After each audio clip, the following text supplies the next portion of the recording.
Hello my dear Libra! Hello mga my dear Libra. Second half of November 2023, second half. This is from November 20 hanggang sa katapusan, general reading. Ulitin ko mga my dear Libra, ang gagawin natin ngayon na general reading. So hindi po ito 100% na magre-resonate para sa ating lahat. So please, lower your expectation pagdating po sa mga general reading. Okay my dear, hanapin na natin ang iyong mga card. First card natin, nag-flip. We have here, the Death card. Okay? So, ang energy ng Death card is more on ending. Okay? So, ending. So, sinasabi lang ng card na to, based on the energy, na meron kang gustong magtapos. Hindi to magtatapos. Hindi, kagustuhan mong magtapos. Like, ayoko na. Parang ganon. No? So, meron kang gusto na mag-end sa paglabas ng ating Death card. Gusto ko na mag-end. Gusto mo na mag-end. Yun ang nakukuha ko dito sa energy ng Death card. Kasama ng ating Death card is the Ten of Wands. Of course, lahat naman tayo gusto nito. Okay? Yung kahirapan, yung mga problema, yung kalungkutan, gusto mo na siya mag-end. Okay? Yun ang nakukuha ko dito, my dear. Okay? There's a tendency, my dear, na maramdaman mo sa second half of November na ang tahimik, ang lungkot. Parang ganon. Okay?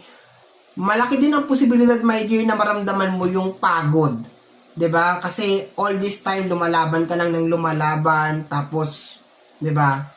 Darating talaga yung oras, yung panahon talaga na mapapagod ka. So therefore, itong energy ng dalawang card na to, the Ten of Wands and the Death card, maganda siya. Kung sinasabi ng energy na magtatapos na lahat ng, wala pa yung ibang card based on energy lang ang kinukuha ko dito.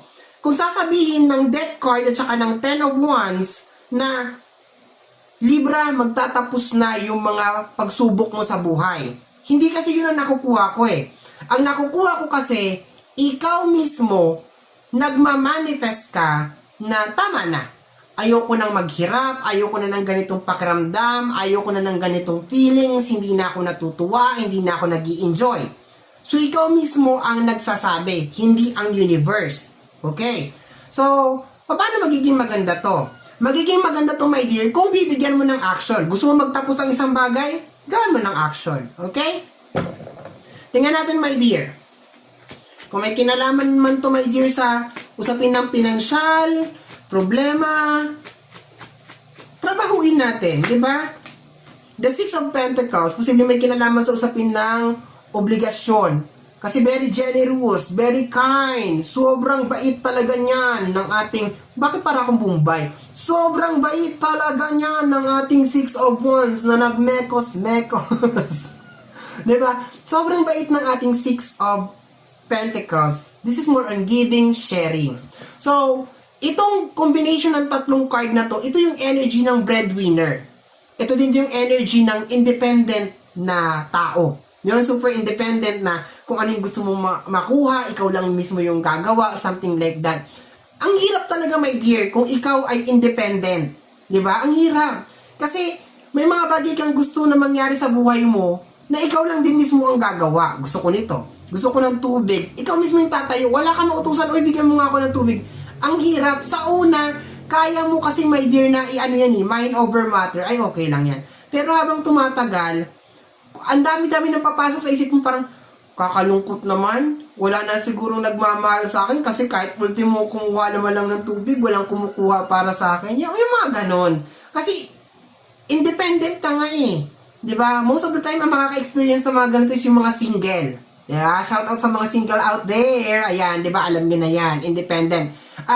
The same thing with breadwinner energy. No? Mas resonated to sa mga breadwinner kasi Six of Pentacles, giving, sharing. 'Di ba? Hingi na lang ng hingi, bigay ka naman ng bigay. Minsan isusubong mo na lang, ibibigay mo pa. So, gusto mo na matapos to. Ayaw mo na ng ganitong senaryo. So, there's a tendency na makaranas ka ng pagod, pagkasawa, pagkabalisa, second half of November. Kumbaga sinisigaw mo na lang, ayoko na ng ganitong buhay, ayoko na talaga. Okay? Or else, baka nag-expect ka rin na mayroong taong tutulong sa'yo. So, sa mga friends mo, sa mga ini-expect mo, 'di ba? This is the time for them to shine. Kasi ini-expect mo na dadalawin ka nila, kukumustahin ka nila, tutulungan ka. This is their time, 'di ba? Sa mga close friend mo, sa mga labi-labi mo, mga ganon. Next card para sa ating mga my dear Libra is the Queen of Pentacles, energy ng Taurus, Virgo, and Capricorn. Provider energy talaga siya, my dear. No? More on breadwinner na energy. Posibleng energy ng diskarte. Kumbaga parang hanggang kailan ako didiskarte, hanggang kailan ko paparaanan to, hanggang kailan ko to ito troubleshoot, 'di ba? Yung typical na parang dead end na, tapos ginagawan ko pa ng extension, pinapara na. Parang napapagod ka, in short, my dear. Gusto mo na siya magtapos. Tingnan natin, my dear, no? Salamat sa ating buong may kapal if sa ating mga gabay kung ipapakita ngayon, my dear, kung kailan to mag-e-end. Okay? Clarification ng ating death card.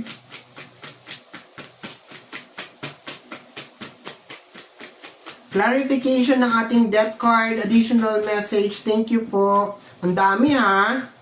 Okay, we have here the 7 of Wands. Tatlong card to, my dear. Okay, babasahin ko lahat. Okay, 7 of Wands is defensive energy. Death card, defensive energy. Kung gusto mo na magtapos ang isang bagay, gusto mo magtapos ang kahirapan, gusto mo magtapos kung ano yung nangyayari sa buhay mo, lumaban ka.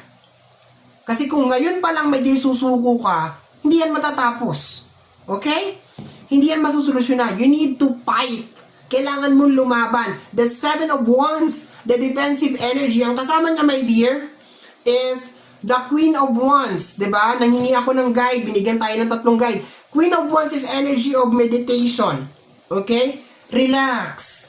Lahat ng mga bagay na gusto mo mangyari sa buhay mo, i-meditate mo yan, tapos itaas mo sa ating buong may kapal. Okay? Meditation energy. And of course, believe on yourself. Maniwala ka sa sarili mo na kaya mo masolusyonan yan. Kasi kung hindi ka lalaban, hindi ka maniniwala sa sarili mo, paano matatapos yung problema na pinagdadaanan mo? Remember, sinabi ko sa iyo kanina, mas magre-resonate dito yung mga tao na wala talagang inaasahan. Kasi itong reading na to is nandun talaga siya. Ibig sabihin, gusto mo na lang uminom ng tubig.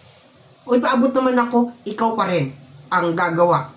Ganito, wala kang mautusan, in short, very independent yung energy. So kung gusto mo matapos yung ganyan, accept the truth na independent ka na klase ng tao na hindi mahuhulog galing sa langit yung mga bagay na gusto mong mangyari. Kailangan mo siyang pagtrabahuan, kailangan mong kumilos, kailangan mong maniwala sa sarili mo, and of course, prayer is the best medicine.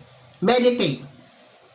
Next card natin dito is the Moon card. Acceptance. Normally, pag lumalabas ang moon, bilog ang buwan, di ba? Nasisinagan lahat, okay? So, I think this is more on acceptance ang nakukuha ko dito, my dear. Okay? Pag meron mga tao na gusto nang umalis sa buhay mo, hayaan mo silang umalis. Kung may mga bagay na nangyari sa buhay mo, it's already done. The damage has been done. Acceptance, my dear. Okay? Kung ano yung mga katotohanan na sumampal sa mukha mo, my dear, tanggapin mo. Ganun talaga yon. Tapos, move forward tayo. Hindi ka pwedeng, may nalaman ka tapos stuck ka dyan sa lugar na yan. Wala talaga mangyayari. Diba? Kunyari, chinismis kita. Ay, si Libra, ganito yan. Nakarating sa'yo. Ay, chinismis ako ni RJ. Chinismis ako ni Apo J. Wala mangyayari sa'yo. Diba? Kasi bakit? Minamanifest mo, hinahayaan mo mag-resonate yung chismis ko sa'yo. Remember kung ano yung kinalat ko. Kung ano yung sinabi ng ibang tao. Ini-example ko na yung sarili ko, hindi na ako lalayo. No? May madamay pa tayong ibang tao dito. Kung ano man yan na sumisira sa'yo, nagpapahina ng loob mo, hindi yan mahalaga. Ang mahalaga, magpatuloy ka. Okay? Next card natin over here is the 10 of Wands. Libra.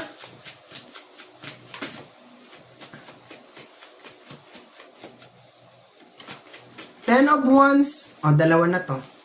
Ang dami mong guide. Okay. The single energy. The 9 of Pentacles. Mas yayaman ka pag mag-isa ka. Okay?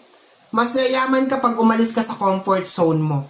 'Di ba? Tingnan mo karamihan ng mga yumayaman, OFW, abroad, independent, single. Kasi bakit? Very risk taker sila. Parang sinasabi ng card na to, my dear, habang may buhay, subukan mo. Huwag kang panghihinaan ng loob, di ba? Huwag kang mag-self-pity. Mag-isa lang ako. Walang tumutulong sa akin. Walang maaawa sa'yo. Full card. Pag bumagsak ka, my dear, madapa ka, stand up. Full card. New beginnings. Bangon lang ng bangon. Bangon lang ng bangon. Meron kang pangarap, meron kang gustong marating, just keep on going. Dire-diretso lang, my dear. Wag mong isipin, ay, nadapa ako, may sugat ako sa paa. Takpan mo yan, lagyan mo ng bandage. Go, diretso na naman ulit. Dire-diretso lang. Kasi bakit? May pangarap ka. Habang may buhay, may pag-asa. Huwag kang magpa-distract. Okay? Sabi, paano kayo matatapos to? Sige, iyakan mo ng iyakan. Matatapos talaga yan. Okay? The Knight of Pentacles. Okay? Sa paglabas ng Knight of Pentacles, pakiramdam ko marami sa inyo ang parang hindi sapat yung source of income sa current situation nyo ngayon. Parang mas kulang siya. In short, parang kulang siya. So, hindi ko mabigyan ng advice masyado to, my dear, kasi hindi ko alam kung saan siya. Overspending ka ba? Sobra ka ba sa paggasto? Sobra ka ba sa pagbigay? Kasi ang partner nito is the Six of Pentacles. Hindi ko masisi kung yung sitwasyon mo ba ngayon ang problema. Kasi kung yung sitwasyon mo ngayon, my dear, ang problema, mag-upgrade ka. Diba? Lumipat ka ng trabaho, maghanap ka ng mas malaking sahod. Pero kung sa tingin mo naman, okay naman yung sinasahod mo, 50,000, 30,000, 40,000, pero hindi pa rin nagkakasya, baka may problema ka na how the way you spend money, kung paano ka naglalabas ng pera. So, hindi ko alam kung saan doon yung ita-target, no? Kasi pakiramdam ko doon tayo parang meron malaki talagang issue. Bakit hindi nagkakasya? Bakit kulang? Bakit ganito? Bakit ganyan? Okay? So, tingnan mo na maigi, my dear. Okay? Maliban sa energy ng power, moving forward, tiwala sa sarili, meditation, prayer, laban na energy, tingnan mo rin, my dear, kung paano nagpo-flow yung pera mo. Sakto ba yung pumapasok? O sobra yung lumalabas? Kasi dapat balance yan. Okay? Naging ano na ako nito? Financial advisor. Okay? Let's go tayo. Last card natin, my dear Libra. Nanggigigil kasi ako pag may mga ganitong mga reading. Yung hinagupit ka lang ng konting problema, tapos parang gusto mo na mag-give up. Tapos tatanungin mo, kailan ba ito matatapos?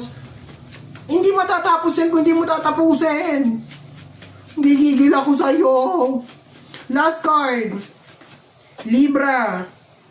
The Eight of Wands. Okay? Eight of Wands is a message from the universe. Partner niya is the Strength card. Bottom deck of the card. Just be strong, my dear. Marami ang nakalatag na blessing sa'yo. Kaya ka nagkakaganyan ngayon is because that is a sign na may kailangan kang ayusin sa buhay mo. Sabi ko nga kanina sa'yo, posibleng i-analyze mo, sakto ba yung pumapasok sa yung pera? Kung hindi, mag-upgrade ka ng trabaho, dumiskarte ka, gumawa ka ng mga additional source of income, mag-apply ka sa iba. Kung sa tingin mo malaki naman yung sinasahod mo pero hindi ko makasya, there's a tendency na hindi ka marunong humawak ng pera, okay? So hindi na po ito tarot card reading. This is a coach financial advising. Ganon. Okay, my dear Libra, tama na tayo sa sermonan. Napapagod na ako. Okay, my dear Libra, yan ang reading mo para sa yung second half of November 2023. Somehow, my dear, kung nagustuhan mo to, especially kung napadaan ka lang, don't forget to subscribe. Paki-click lang po ang ating